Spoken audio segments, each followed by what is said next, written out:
கர்த்தருடைய பரிசுத்த நாமம் மகிமைப்படுவதாக. இன்றைய நாட்களிலே ஆகஸ்ட் மாதம் 1ஆம் வாரத்திலே நம்ம வந்திருக்கிறோம். தேவ சமூகத்திலே தேவன் வாக்கு கொடுத்திருக்கிறதை நாம் அறிந்து புரிந்து அவர் வழியில் நடக்கிறது தான் புத்திசாலிக்கு அர்த்தம். ஆண்டவர் சொல்லியிருக்கிற வாக்குதாத்தம் ஏசாயா 41:11 அந்த 10 அந்த வசனத்தை வாசிக்க கேட்போம். நீ பயப்படாதே, நான் உன்னோடு கூட இருக்கிறேன். நீ திகையாதே, நான் உன் தேவன்.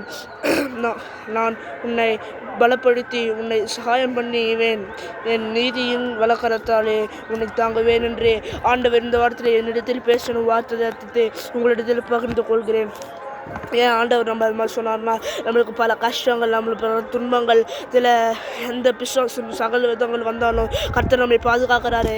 அது நல்லவர், அவர் மட்டும்தான் வல்லவர், அவர் மட்டும்தான் நம்ம போற்றணும், அவர் மட்டும்தான் நம்ம தூக்கணும் என்ற நம்பிக்கையோடு நம்ம இந்த மாதத்தில் முழுமையாக இருக்கணும் என்றது அவருடைய ஜீவியம், அவருடைய நாள், அவருடைய பரிசுத்தம், அவருடைய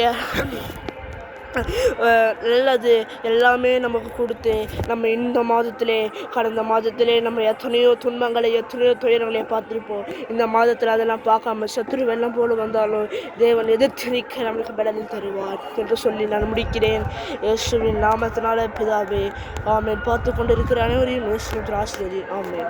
என் ஆத்துமாவே கர்த்தரை ஸ்தோத்திரி, என் முழு உள்ளமே பரிசுத்த நாம ஸ்தோத்திரி. என் ஆத்துமாவே கர்த்தரை ஸ்தோத்திரி, கர்த்தர் செய்த சகல உபகாரங்கள். ஆமென்.